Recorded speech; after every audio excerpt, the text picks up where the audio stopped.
Hello, ladies and gentlemen. I am Dr. Claudia Albers, Planet X research and professional physicist. And today I'd like to bring to you another one of my articles. This one is entitled, Planet X has reached Earth.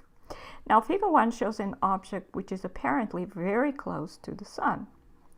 The image comes from a Mr. MBB333 video entitled Something Going On. These are everywhere, elementary class spots 1. However, the Sun we see here is not perfectly circular as the real Sun would be. The Sun seems to be hexagonal, as we can clearly see in its outline some straight lines. You can see these straight lines here. So this is a hexagonal shape. This is therefore an object close to a Sun simulator, not close to the real Sun. Now, if this was the real Sun, the object would be seen from all over the world, and there would therefore be many images of the Sun with an object close to it. This cannot even be a Sun simulator that can be seen over a wide region of the surface of the Earth, as then there would almost certainly be a lot more photographs of this object from around the world. But the fact that this did not occur indicates that this is a Sun simulator over the local region where this video footage was obtained, and that therefore this Planet X object is very small because it's close to a Sun simulator, which is basically inside the Earth's atmosphere. Another possibility is that the object is a holographic projection, thus the powers that be are attempting to show that the Sun is still shining. However, the fact that simulators are being used to illuminate the atmosphere and that shadows on clouds are now possible indicates that the real Sun is not shining. And you may look at article 466 entitled Sun Simulated Technologies Based on Lasers and the Sun is No Longer Shining Discovery. The fact that the objects seen here may be a holographic projection does not mean that these objects are not real. They have been observed very close to the real Sun in many SDO images. These images are most likely much older than the timestamps on them would have us believe, but they are most certainly real images of real objects very near to the real Sun. And you may look at article 446 entitled When Did They Find Out That the Sun Was Dying? And you can see some of these objects very close to the Sun. They go right into the Sun's atmosphere or the Sun's corona, and they make gravitational connections with the Sun. This is basically a solar tornado. They draw material from the surface of the Sun, from the chromosphere, through these connections. And they will do the same thing inside the Earth's atmosphere when they enter the Earth's atmosphere. And you can see another one here again in the Sun's corona. Now here we have a photograph of chemtrail clouds in the sky and the Sun simulator. As you can see, it's hexagonal, just like the one in the top image. You can clearly see the straight lines in its outline. So this is a hexagonal simulator, and you can see blue laser beams going through it there. The chemtrail forms a shadow on cloud. This chemtrail here forms this shadow on cloud which is above it. And shadows on clouds are only possible if the Sun is not illuminating the atmosphere from above. In other words, the Sun is not shining. In addition, the clouds form straight lines. You can see lots of straight lines everywhere. And this is because they are chemtrail clouds. In other words, they are created artificially. But they are 3 perfectly rounded shapes also. 1, 2, and there is another one here, right here. You see, they all form perfectly rounded shapes and are complete, so they're crescents. But they all very close to the same recently sprayed chemtrail. So the most recently sprayed goes right through the position of all 3 crescents, indicating that an effort is being made to hide them. And here's a close-up of that image, the bottom part, where you can see the shadow once again of this chemtrail, and you can see this crescent here behind it. Now this image, so these images are from October. This image here is from April. They're all They have all been taken by Scott Sion. And here we again see a chemtrail producing a shadow on a cloud. But not only that, this chemtrail goes right through this perfectly rounded shape here. So again, we have a perfectly circular object, which would also indicate the presence of a stellar core inside the atmosphere. Well, it's definitely below the cloud above it. The chemtrail is also below that cloud. That's why we can have a shadow on it. The shadow indicates that the sun is not shining. Because if the sun was shining, there would be so much light coming from the top of the cloud that shadows would be impossible.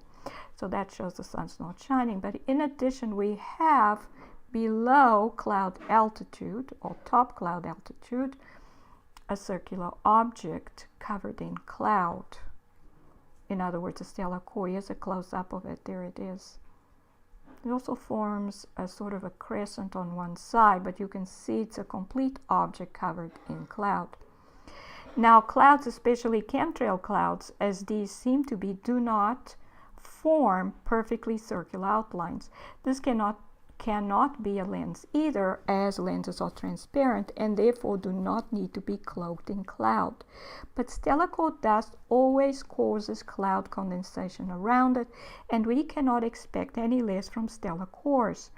As they make contact with Earth's atmosphere, it's obvious that cloud condenses around them. So these are most likely small and therefore most likely moon cores, or small moon cores, but they are nevertheless, because of their spherical shape, stellar cores.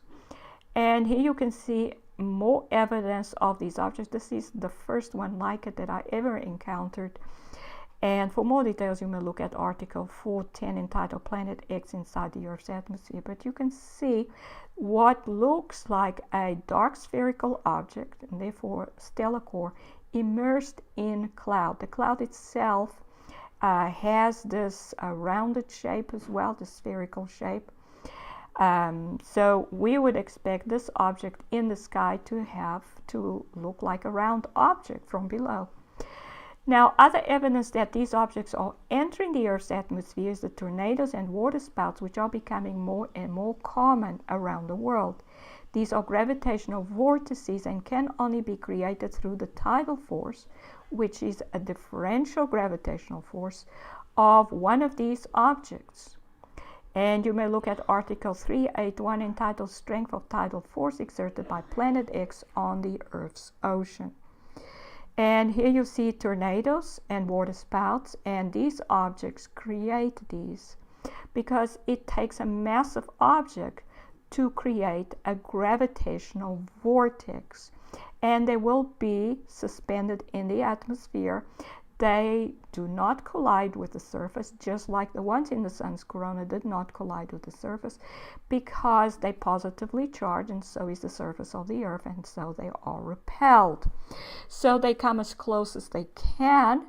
They then exert a tidal force or a gravitational force right underneath them, through which they pull on the matter on the Earth's surface.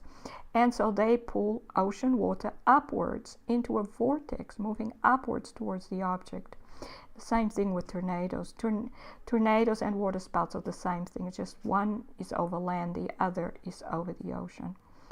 And for more details on that, you may look at article 361 entitled Planet X Producing Gravitational Vortices in the Earth's Atmosphere since 1643. And this was when a tornado was first observed in North America. And a stellar core would be inside the cloud above each of these vortices, these gravitational vortices. There will be one here, there will be one there, there would be one there. And these ones may be a little larger. We could see the ones that are created on the sun. Let's look at them again to get an idea. You can see this is the gravitational vortex which this one creates. The object itself is much larger than that vortex. So we are most likely, these may be quite large. Maybe like that, like that. It's possible that is only one, because sometimes there are connections made on the sun.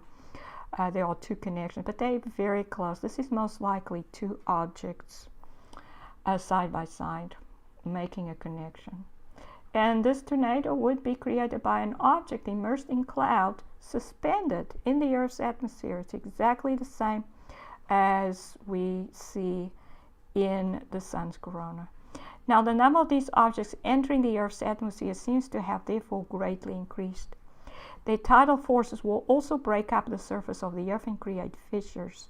In addition, the ground, due to going through repeated contraction and expansion as the gravitational wave these objects generate passes through the ground, this is illustrated here, and it creates a gravitational wave with a high density region right underneath the object, and then a low density region where the ground is pulled up.